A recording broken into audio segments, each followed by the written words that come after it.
दोस्तों, आप सभी का स्वागत है आपके अपने YouTube चैनल पर। आज हम पढ़ने वाले हैं अरस्तू को राजनीतिक विज्ञान का जनक क्यों कहा जाता है। तो सबसे पहले हम अरस्तू का जीवन परिचय पढ़ेंगे, फिर पढ़ेंगे कि अरस्तू को राजनीतिक विज्ञान का जनक क्यों कहा जाता है। फिर हम पढ़ेंगे प्लेटो और अरस्तू में समानताएं और प्लेटो अरस्तू में असमानताएं। इसके बाद हम देखेंगे अरस्तू की नागरिकता संबंधी विचार। तो सबसे पहले हम बात करते हैं अरस्तू के जीवन परिचय के बारे में। एम बी फॉस्टर क्या कहते हैं, उनकी जो अरस्तू है उनकी महानता का प्रमाण उनकी रचनाओं से मिलता है। तो अरस्तू का जन्म एथेंस से लगभग 200 मील उत्तर में मैसेडोनिया के स्टेजीरा नामक नगर में 384 ईसा पूर्व में हुआ था। इनके पिता जो मैसेडोनिया के राजा सिकंदर के पिता में एमेंटस के मित्र और चिकित्सक थे। स्वयं अरस्तू भी बाद में एस्किलपेडस के प्रसिद्ध चिकित्सक समाज का सदस्य बन गए थे। इनका पालन पोषण अस्पताली वातावरण में हुआ था। इससे उसके मस्तिष्क को वैज्ञानिक ढंग से सोचने और समझने का अभ्यास हो गया, जिसके कारण उन्हें पहले राजनीतिक विज्ञान का जनक भी कहा जाता है। इन्हें पहले साइंटिस्ट भी कहा जाता है। अरस्तू के गुरु का नाम था प्लेटो। इन्होंने अकेडमी में 20 वर्ष तक उनके साथ रहे। इसके कारण प्लेटो ने अरस्तू को कहा था अकेडमी का मस्तिष्क। तो प्लेटो अरस्तू को अकेडमी का मस्तिष्क कहता था। अरस्तू को पुस्तकों का अध्ययन करना भी बहुत ज़्यादा अच्छा लगता था और वे यूरिपिडेस के बाद प्रथम व्यक्ति थे जिन्होंने पुस्तकों का संग्रह किया। इसके कारण उनके गुरु यानी जो प्लेटो है उन्होंने अरस्तू के निवास स्थान को विद्यार्थी का घर कहा था। इस कथन का अर्थ है कि प्लेटो अरस्तू को किताबी समझते थे। प्लेटो की मृत्यु के बाद ही अरस्तू के हृदय में अपने गुरु के दर्शन के प्रति पक्षपात और अनुराग से एक विद्रोही भाव उत्पन्न हो गया था। वह कहने लगा था कि प्लेटो की मृत्यु के साथ ही पांडित्य का अंत नहीं हो जाएगा। प्लेटो का अरस्तू के संबंध में यह कथन था कि वह घोड़े और गधे के उस बच्चे की तरह है जो अपनी माँ को दूध चूस लेने के बाद उसे डांट मार देते हैं। अरस्तू ने सिकंदर को शिक्षा भी दी थी और इन्होंने 334 ईसा पूर्व में अरस्तू दूसरी बार एथेंस लौटा तो उसका मैसेडोनिया दल से संबंध हो गया। उसने सिकंदर के एकता मूलक शासन को अच्छा मानने के अपने विचारों को छिपाने का प्रयत्न किया था। इन्होंने 53 वर्ष की आयु में विद्यालय लाइसियम की स्थापना भी की थी। अरस्तू की मुख्य रचना है the politics, the constitution, physics, De Anima. तो अब हम बात करते हैं कि अरस्तू को राजनीतिक विज्ञान का जनक क्यों कहा जाता है और इन्हें प्रथम राजनीतिक वैज्ञानिक भी क्यों कहा जाता है। राजनीतिक विज्ञान का उद्भव पश्चिमी जगत में हुआ। इसका प्रारंभ अरस्तू से माना जाता है। तो राजनीतिक विज्ञान का उद्भव कहाँ हुआ? पश्चिमी जगत में हुआ।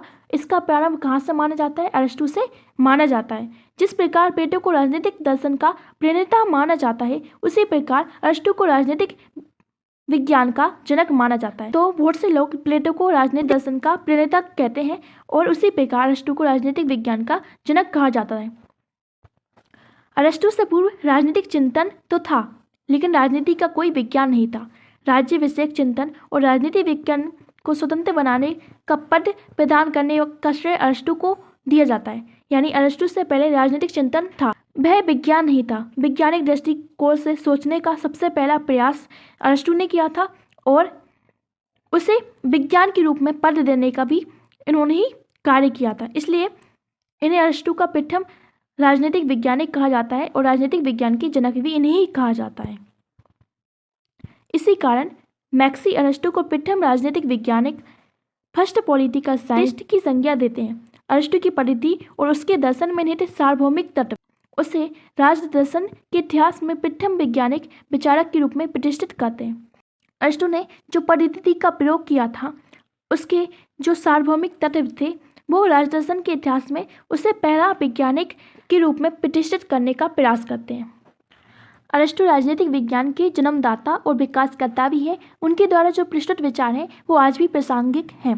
तो अरस्तू ने जो भी राजनीतिक विज्ञान से संबंधित जो भी विचार दिए थे वो आज भी हम राजनीतिक विज्ञान में देखे जा सकते हैं। आज भी उन विचारों को हम देख सकते हैं। अरस्तू ने विषम के प्रति वैज्ञानिक दृष्टिकोण अपनाया और अपने महान ग्रंथ पॉलिटिक्स में सर्वप्रथम तुलनात्मक पद्धति का सहारा लिया। तो इन्होंने क्या किया? पहले नंबर अपनी रचना लिखने से पहले इन्होंने 158 देशों की संविधानों का अध्ययन किया। उन्होंने देखा कि अलग अलग देशों में संविधान कैसा होता है और उसके बाद उन्होंने अपनी रचना यानी पॉलिटिक्स लिखी थी। राजनीतिक विज्ञान को स्वतंत्र विज्ञान का रूप देना अरस्तू की ही महत्वपूर्ण देन है। तो अरस्तू ने राजनीतिक विज्ञान को एक स्वतंत्र विज्ञान का रूप दिया था। प्लेटो ने राजनीति और नीतिशास्त्र दोनों को ही एक माना है। प्लेटो कहते हैं कि राजनीति और नीतिशास्त्र एक ही विषय है, जबकि अरस्तू ने राजनीति को नीतिशास्त्र से अलग माना है। उन्होंने कहा है कि राजनीति और नीतिशास्त्र दो अलग अलग विषय हैं। सबसे पहले राज्य के संपूर्ण सिद्धांत का व्यापक रूप में अध्ययन, राज्य की उत्पत्ति से लेकर विकास, उसके स्वरूप, संविधान, नागरिकता कानून तथा क्रांति आदि सभी महत्वपूर्ण विषयों पर विस्तार से वर्णन किया है। तो अरस्तू ने बताया कि राज्य की उत्पत्ति कैसी होती है, राज्य के कार्य क्या होते हैं, राज्य का विकास कैसा होता है, उसका स्वरूप कैसा होता है, संविधान कैसा होना चाहिए, नागरिकता और कानून संबंधी सभी जो महत्वपूर्ण विषय होते हैं उन्होंने अपनी मुख्य रचना में विस्तार से वर्णन किया है। राज्य एक प्राकृतिक संस्था है। अरस्तू कहते हैं राज्य एक प्राकृतिक संस्था है और व्यक्ति एक राजनीतिक प्राणी है। अरस्तू ने सर्वप्रथम शासन के तीनों अंगों नीति निर्धारण, प्रशासकीय और न्यायिक तीनों अंगों का निरूपण किया। तो अरस्तू ही ऐसे हैं जिन्होंने सबसे पहले नीति निर्धारण, प्रशासकीय, न्यायिक तीन अंगों का निरूपण किया है, जो आज हम भी देख सकते हैं। वर्तमान में हम व्यवस्थापिका, कार्यपालिका और न्यायपालिका के ये सामान्य देखे जाते हैं। अरस्तू कानून की सर्वोच्चता में विश्वास करते हैं। तो अरस्तू किसमें? कानून ही सर्वोच्च है, इसमें विश्वास करते हैं। प्लेटो ने सर्वाधिक विवेक संपन्न व्यक्तियों द्वारा शासन के स्थान पर वह नियमों और कानून की श्रेष्ठता में विश्वास करता है। तो प्लेटो कहता है कि एक विवेक संपन्न व्यक्ति यानी आदर्श राजा द्वारा ही राज्य का संचालन हो सकता है, जबकि अरस्तू कहते हैं कानून ही सर्वोपरि है। कानून की सर्वोच्चता और संवैधानिक शासन विश्वास के कारण उन्हें संविधानवाद का भी जनक कहा जाता है। तो अरस्तू को संविधानवाद का जनक भी कहा जाता है क्योंकि ये कानून को ही सर्वोच्च मानते हैं। अरस्तू द्वारा प्रतिपादित मिश्रित शासन का विचार अनुकरणीय है, जिसमें उसने राजतंत्र, कुलीनतंत्र और प्रजातंत्र का सुंदर समन्वय किया है। तो अरस्तू द्वारा जो मिश्रित शासन का विचार वो आज भी देखा जा सकता है, जिसमें उन्होंने राजतंत्र, कुलीनतंत्र और प्रजातंत्र का एक सुंदर समन्वय किया है। लोक कल्याणकारी राज्य का भी प्रवर्तक थे, क्योंकि जब वह कहता है कि राज्य का जन्म जीवन के लिए हुआ है और शुभ और सुखी जीवन के लिए उसकी निरंतरता बनी रहती है। तो लोक कल्याणकारी राज्य के बारे में भी अरस्तू के विचार हैं। वो कहते हैं कि राज्य का जन्म जीवन जीने के लिए हुआ है और राज्य में जो भी घटनाएं होती हैं, चाहे वो शुभ हो या सुखी जीवन के लिए, राज्य में निरंतरता बनी रहती है। राज्य में न्याय और शिक्षा को पर्याप्त महत्व दिया है, क्योंकि अरस्तू कहते हैं एक सुसंस्कृत समाज के लिए न्याय सबसे ज़्यादा महत्वपूर्ण है, क्योंकि राज्य के नागरिक में संविधान और राज्य के प्रति निष्ठा उत्पन्न करने में शिक्षा सबसे ज़्यादा महत्वपूर्ण भूमिका निभाती है। तो इन्होंने शिक्षा को सबसे ज़्यादा बल दिया है। उन्होंने कहा है शिक्षा और न्याय के द्वारा ही एक अच्छे राज्य का निर्माण हो सकता है और लोग अपने कर्तव्यों के प्रति भी जागरूक होंगे। तो अब हम निष्कर्ष के रूप में देखते हैं। निष्कर्ष: यदि सभी तत्वों पर विचार करें तो स्पष्ट है कि अरस्तू प्रथम राजनीतिक वैज्ञानिक और राजनीतिक विज्ञान का जन्मदाता है, जो वैज्ञानिक पद्धति का प्रयोग करता है जो आज भी प्रासंगिक है। उसने जिन विषयों पर विचार किया है तथा अपने सिद्धांत दिए हैं वो आज भी हम देख सकते हैं। हमारा क्वेश्चन नंबर 2 है, प्लेटो और अरस्तू में समानताएं और असमानताएं लिखी। तो पहले नंबर हम बात करते हैं परिचय के बारे में। तो अरस्तू प्लेटो का सबसे प्रिय शिष्य था। उसके विचारों पर अपने गुरु प्लेटो के विचारों का भी सर्वाधिक प्रभाव पड़ा है। तो अरस्तू प्लेटो का सर्वाधिक सबसे प्रिय शिष्य था। उनके विचारों पर उनके गुरु के विचारों का भी प्रभाव पड़ा है। अरस्तू 20 वर्ष तक प्लेटो का शिष्य रहा और प्लेटो अपने शिष्य को अकेडमी का मस्तिष्क कहते थे। तो प्लेटो क्या कहते थे अपने शिष्य को? अकेडमी का मस्तिष्क। इसी कारण एम.बी. फोस्टर ने कहा है कि अरस्तू सभी प्लेटोवादियों में महान है। दोनों विद्वानों के विचारों में अनेक बिंदुओं पर समानता है तो कई मतों पर गंभीर अंतर भी देखने को मिल सकता है। तो पहले नंबर हम बात करते हैं प्लेटो और अरस्तू में समानताएं। तो दोनों ही विचारक यूनान के राजनीतिक जीवन की अस्थिरता व अव्यवस्था को आशंका की दृष्टि से देखते थे और इसके लिए दोनों की मान्यता थी कि छोटे छोटे नगर राज्यों में ही सर्वोत्तम जीवन प्राप्त किया जा सकता है। दोनों ही नगर राज्यों को स्वावलंबी और स्थिर बनाने के पक्ष में थे।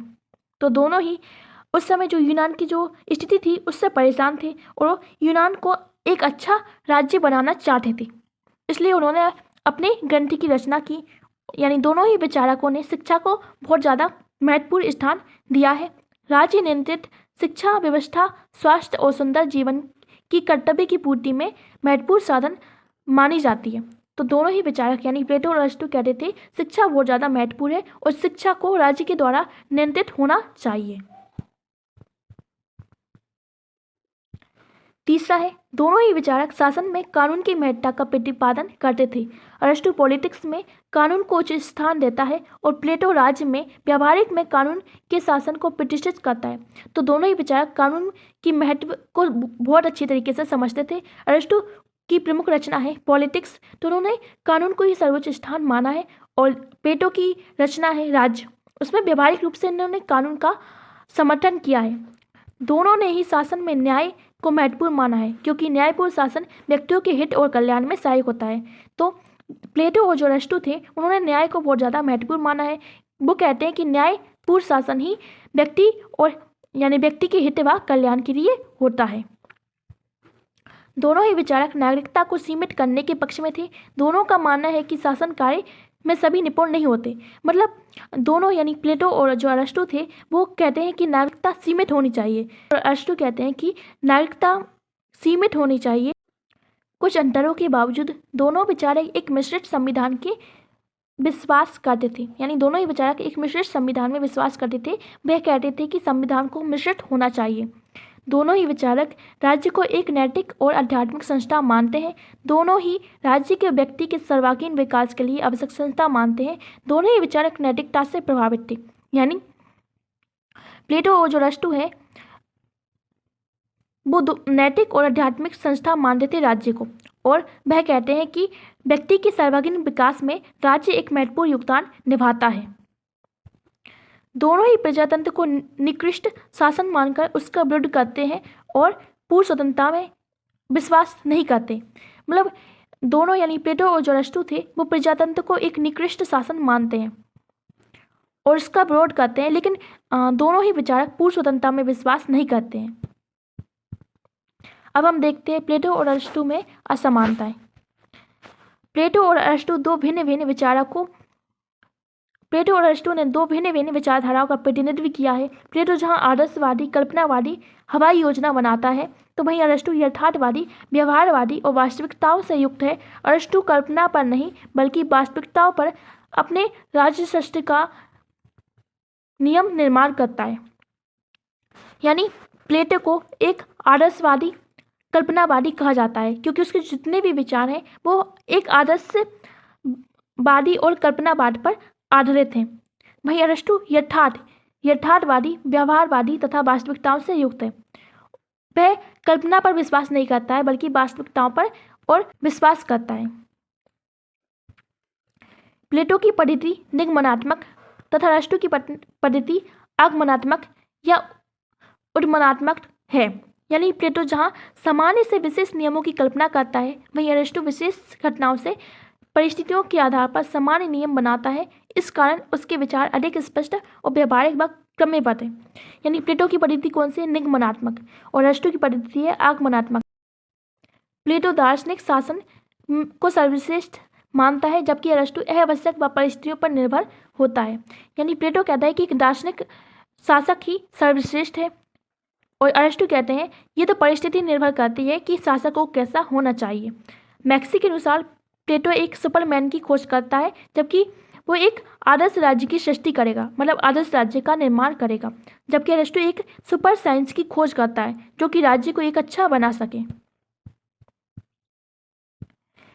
प्लेटो दार्शनिक राजा को निरंकुश बना देता है क्योंकि वह पूरी शक्ति राजा को सौंप देता है, जबकि अरिस्टो कानून की श्रेष्ठता या शासन का समर्थक है। अरिस्टो कहता है कि कानून ही सर्वोच्च है, राजा भी कानून का पालन करेगा। प्लेटो राज्य की एकता के तर्क के कारण व्यक्ति को राज्य में विलीन कर देता है। अरिस्टो कहता है कि राज्य समुदायों का समुदाय है। प्लेटो कहता है कि राज्य एक है इसलिए व्यक्ति भी राज्य में ही विलीन हो जाएंगे, लेकिन अरिस्टो कहता है कि समुदाय का समुदाय। परिवार के समुदाय से मिलकर बना है राज्य, इसलिए उन्होंने समुदाय को समुदाय मानता है। प्लेटो राज्य के सुरक्षक, शासक और सैनिक वर्ग के लिए संपत्ति व परिवार के साम्यवाद की व्यवस्था करता है। यानी प्लेटो कहता है कि एक शासक को और एक सैनिक को परिवार रखने की आवश्यकता नहीं है, क्योंकि परिवार और जो संपत्ति होती है वो राज्य को उसके कर्तव्य से भटका देती है। यानी शासक और सैनिक वर्ग अपने कर्तव्यों का पालन अच्छी तरीके से नहीं कर पाएंगे। उनका मानना था कि शासकों व सैनिकों के पास कोई निजी संपत्ति नहीं होनी चाहिए, जबकि अरस्तु संपत्ति को व्यक्तित्व के विकास के लिए और परिवार के भावनात्मक के लिए परिवार के लिए आवश्यक मानता है। अरस्तु कहते हैं कि संपत्ति व्यक्ति का विकास करती है और परिवार उसका भावनात्मक रूप से विकास करती है। तो प्लेटो जहाँ राज्य की उन्नति मनुष्य की आवश्यकताओं के कारण मानता है, वहीं अरस्तु राज्य को परिवार की तरह एक प्राकृतिक संस्था मानता है। प्लेटो कहता है कि राज्य की उन्नति मनुष्य की आवश्यकताओं के कारण होती है, यानी मनुष्य की जैसे जैसे आवश्यकता बढ़ेंगी वैसे वैसे राज्य की उन्नति होगी, जबकि अरस्तु कहता है कि राज्य को परिवार की तरह ही एक प्राकृतिक संस्था मानता है। जैसे जैसे परिवार का विकास होता है वैसे वैसे ही राज्य का विकास होता है। प्लेटो के विचार परिवर्तन की दृष्टि से अत्यंत क्रांतिकारी है, जबकि अरस्तु के रूढ़िवादी है, वह परंपराओं को मान्यता देता है। प्लेटो के विचार अतिवादी से प्रेरित है, इस कारण वह अतिवादी है। वहीं अरस्तु मध्यम वर्ग का अनुसरण करता है। प्लेटो तथा अरस्तु की शैली में भी अंतर है। कल्पनाशील होने के कारण प्लेटो की शैली काव्यात्मक और सरल है, जबकि पर्यवेक्षण आधारित होने के कारण अरस्तु की शैली सूक्ष्म और निरक्ष है। प्लेटो राजनीति को नीति शास्त्र का अंग मानता है, जबकि अरस्तु राजनीतिक विचारों को नीति शास्त्र से अलग मानता है। अरस्तु इस प्रकार राजनीतिक शास्त्र को नीति शास्त्र से अलग एक स्वतंत्र विज्ञान बनाता है। प्लेटो कहता है कि राजनीति शास्त्र और नीति शास्त्र दोनों ही एक हैं, जबकि अरस्तु कहेगा राजनीति शास्त्र और नीति शास्त्र दोनों अलग अलग विषय हैं, इसलिए वो नीति शास्त्र को एक अलग विज्ञान का विषय बना देता है।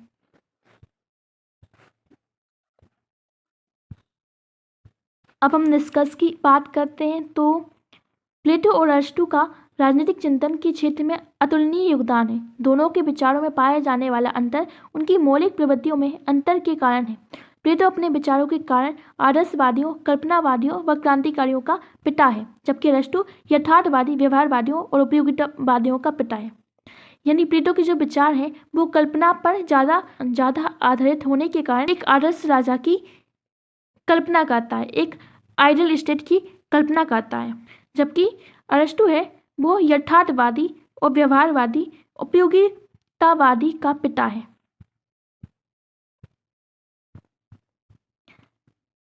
अब हम बात करते हैं अरस्तु के नागरिकता संबंधी विचार। अरस्तु ने अपनी पुस्तक पॉलिटिक्स में राज्य और नागरिकता संबंधी विचार दिए हैं, लेकिन इसमें वह नागरिकता के संबंध में कोई स्पष्ट परिभाषा नहीं देता है।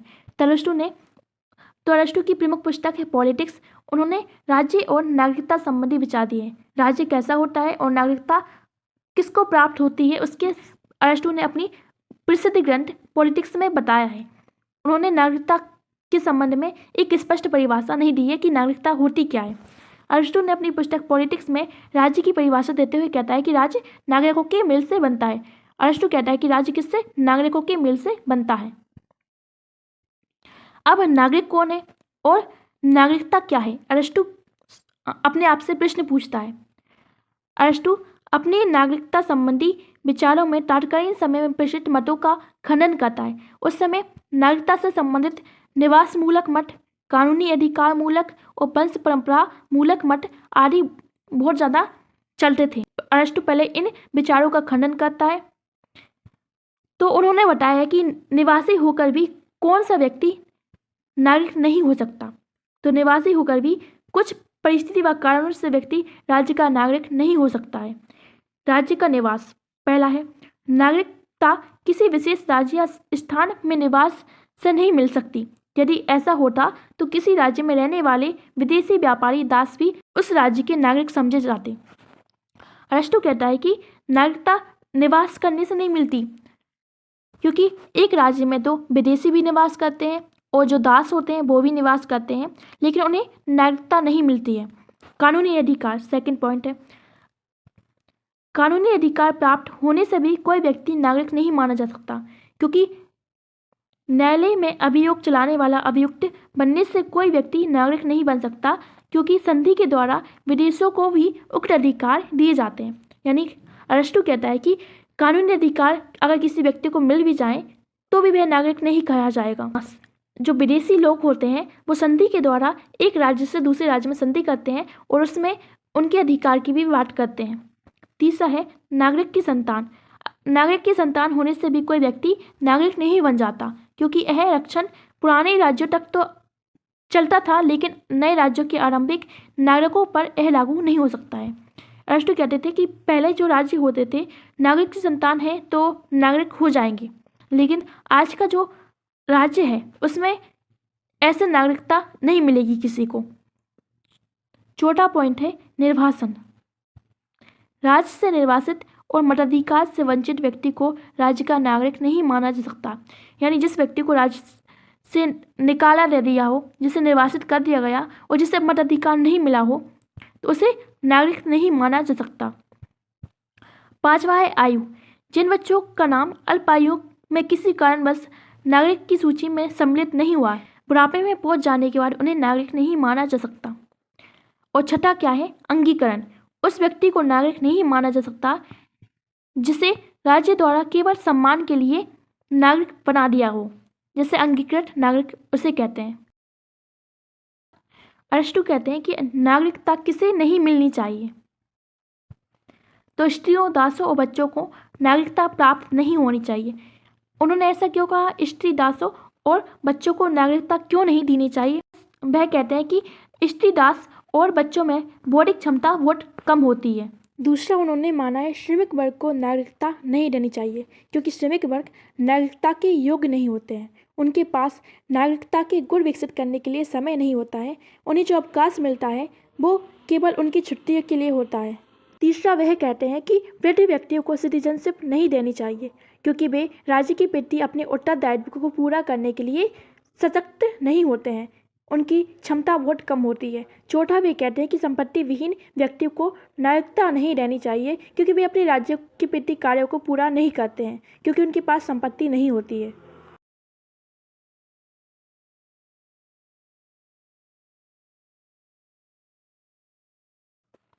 अरस्तू के अनुसार नागरिकता के गुण।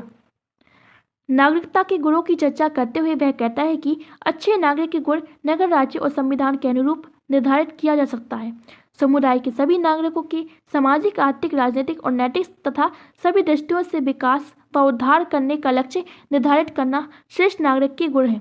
कुल मिलाकर नागरिक पूर्ण सद्गुणों से युक्त होकर अपनी क्षमतानुसार निश्चित कार्यों को निष्ठापूर्वक ढंग से संपादित करता है। अब अरस्तू कहते हैं कि सिटीजनशिप किसे मिलनी चाहिए। दोस्तों, यहाँ पर अरस्तू के अनुसार सिटीजनशिप किसे नहीं मिलनी चाहिए ये गलत लिखा गया है। अब अरस्तू के अनुसार सिटीजनशिप किस व्यक्ति को मिलनी चाहिए? अरस्तू के अनुसार नागरिकता का निर्धारण जन्म, निवास स्थान या कानूनी अधिकारों से नहीं होता है। इसके लिए राज्य में निवास करने वाले व्यक्तियों को नागरिकता नहीं मिल जाती, क्योंकि वे राज्य के कार्यों में दायित्व को पूरा नहीं करते हैं। केवल उन्हीं व्यक्ति को नागरिकता मिल सकती है जो राज्य में सक्रिय योगदान निभाते हैं। वह व्यक्ति नागरिक है जो स्थायी रूप से न्याय के प्रशासन में और राजकीय पदों को ग्रहण करने की प्रक्रिया में भाग लेता है, अर्थात न्याय संबंधी, विधि निर्माण संबंधी कार्यों में भाग लेने वाले व्यक्ति ही नागरिक होता है। साधारण भाषा में जो व्यक्ति राज्य के कार्यों में भाग लेंगे वही व्यक्ति नागरिक होता है। नागरिकता के संबंध में अरस्तू के विचार वर्तमान से बहुत भिन्न है। यह वर्तमान नागरिक की अपेक्षा बहुत अधिक संकुचित थी, क्योंकि उसने वर्तमान समय के नागरिक की तरह मात्र मतदाता नहीं, बल्कि राज्य के शासन कार्यों में भाग लेने वाला व्यक्ति ही नागरिक होगा। अरस्तू कहता है कि वही व्यक्ति नागरिक होगा जो राज्य के कार्य में भाग लेगा। प्लेटो के ही वादी अरस्तू भी नागरिकता को सीमित करने के पक्ष में है। साथ ही शासन कार्य में वह बुद्धि, विवेक, नैतिक शक्ति धारक व्यक्तियों के लिए उपयुक्त मानता है। इसी कारण वह सभी व्यक्तियों को नागरिकता के योग्य नहीं मानता। यानी अरस्तू भी प्लेटो के समान ही नागरिकता को सीमित करने के पक्ष में है। इसलिए अरस्तू ने बहुत ज़्यादा लोगों को नागरिकता से वंचित किया है, जैसे कि स्त्री, बच्चे, वृद्ध, श्रमिक और संपत्ति विहीन व्यक्ति। अब हम बात करते हैं प्लेटो और अरस्तू के विचारों में नागरिकता संबंधी धारणाओं में तुलना। तो प्लेटो के अनुसार एक अच्छा व्यक्ति ही एक अच्छा नागरिक होता है। यानी प्लेटो कहते हैं एक अच्छा व्यक्ति ही एक अच्छा नागरिक होगा। अरस्तु के अनुसार एक नागरिक एक अच्छे व्यक्ति के गुण सदा समान हो ये आवश्यक नहीं है। अरस्तु कहेंगे कि एक व्यक्ति और एक नागरिक में बहुत बड़ा अंतर होता है, क्योंकि अरस्तु कहते हैं एक व्यक्ति के गुण सदैव समान रहते हैं, परंतु एक अच्छे नागरिक के गुण हमेशा बदलते रहते हैं। क्योंकि कानून की आज्ञा पालन करने वाला व्यक्ति ही एक अच्छा नागरिक होता है, परंतु कानून सदैव अच्छा हो ये संभव नहीं है। अतः यह कहना सही नहीं है कि अच्छा व्यक्ति आवश्यक रूप से अच्छा नागरिक हो। दूसरा पॉइंट है, राष्ट्रीय शासन में सक्रिय भाग लेने वाले व्यक्ति को नागरिकता प्रदान करता है, जबकि प्लेटो के अनुसार नागरिकता के लिए यह कार्य आवश्यक नहीं है। मतलब अरस्तु यह कहेगा जो भी व्यक्ति शासन के कार्यों में भागीदारी रहेगा वही नागरिक होगा, और जबकि प्लेटो कहेगा कि यह कार्य आवश्यक नहीं है। तीसरा पॉइंट है, प्लेटो के अनुसार शासन की योग्यता केवल कुछ ही नागरिकों में होती है। प्लेटो कहता है कि कुछ ही व्यक्ति शासन के कार्यों में अच्छी तरीके से कर सकते हैं।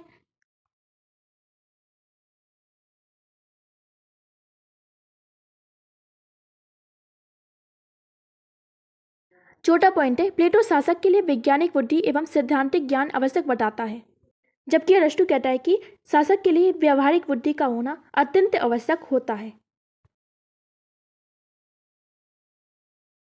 अब हम बात करते हैं अरस्तु के नागरिकता संबंधी विचारों की आलोचनाएं। पहला पॉइंट है, अरस्तु की न्याय संबंधी धारणा अत्यंत सीमित और संकुचित है, क्योंकि उसने जनसंख्या के बहुत बड़े भाग को सिटीजनशिप से वंचित कर दिया। जैसे कि उसने स्त्री, बालक, दास, वृद्ध और जिनके पास धन नहीं है उसे सिटीजनशिप ना देने की बात कही है।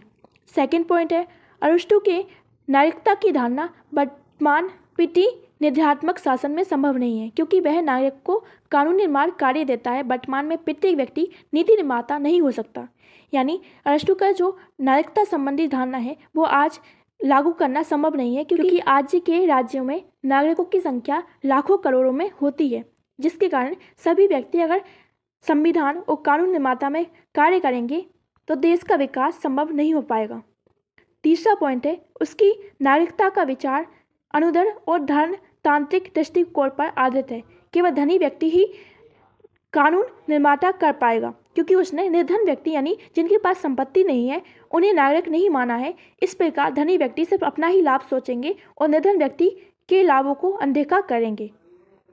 चौथा पॉइंट है, नागरिक व अनागरिक में ही नहीं बल्कि अनागरिकों को वह राज्य का सदस्य नहीं मानता। यानी अरस्तु क्या करता है, नागरिक व अनागरिक में भेद नहीं करता, बल्कि जो अनागरिक व्यक्ति हैं जिन्हें नागरिकता नहीं दी जाती है उन्हें राज्य का सदस्य ही नहीं मानता, जबकि समाज में अनेक कार्य दास मजदूरों द्वारा ही किए जाते हैं। इससे तो देश में आतंकवादी जैसी समस्या उत्पन्न हो सकती है। पांचवा पॉइंट है, अधिक संख्या या जनसंख्या वाले राज्यों पर इसे लागू नहीं किया जा सकता। छठा पॉइंट है, नागरिकता की इस प्रकार की धारणा अपनाने से समाज कई वर्गों में समुदायों में बंट जाएगा। ऐसे में शांति व्यवस्था, एकता व सामंजस्य राज्य में स्थापित नहीं हो सकेगा। तो इस प्रकार हम कह सकते हैं कि अरस्तु की नागरिकता संबंधी विचारों में अनेक कमियां हैं। सिद्धांतिक दृष्टि से यह भले ही श्रेष्ठ हो, इसे व्यावहारिक रूप में सही नहीं कहा जा सकता, क्योंकि एक राज्य में निवास करने वाले जो भी व्यक्ति होते हैं तो उनमें से अधिकांश व्यक्तियों को सिटीजनशिप नहीं दी जाएगी, तो उनके साथ अन्याय होगा। दोस्तों, आप सभी को ये वीडियो कैसे लगी हमें कमेंट करके बताएं, और ऐसे ही वीडियो देखने के लिए हमारे चैनल को सब्सक्राइब करना ना भूलें।